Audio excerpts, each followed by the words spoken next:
যুবক যদি সিদ্ধান্ত নেয় গোটা পৃথিবীর নারী আমাকে বলুক, আমি তার দিকে তাকাবো, আমি তাকাবো না, আমি আল্লাহকে ভয় করি।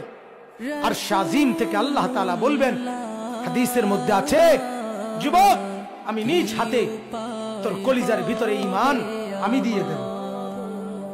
মান তারাকাহা মাখাফাতি আবদালতুহু ঈমানান ইয়াজিদু হালাওয়াতাহু ফি কলবি। আল্লাহ তাআলা হাদিসে কুদসিতে বলে, আমার ভয়ে যে বিন মহিলার দিকে তাকায় নাই, নজর নামাইছে, আমার ভয়ে আমি আল্লাহ তাআলা তার অন্তরে ঈমান দিয়ে দেব, যেই ঈমানের স্বাদ মজা সে পাইতে থাকে। হাদিসে কুদসি, হাদিসে কুদসি।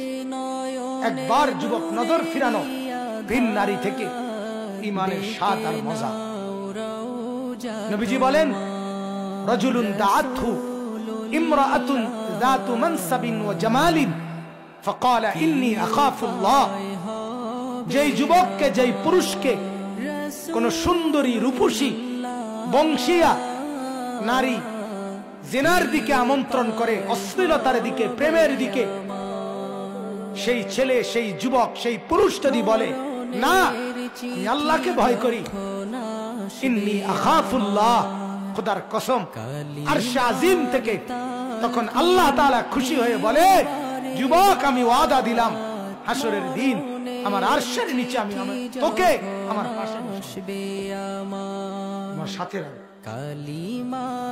ছেড়ে দিলি ভিন নারীর চেহারা, আমি তোকে আমার চেহারা দেখতে দেব, আমাকে দেখতে।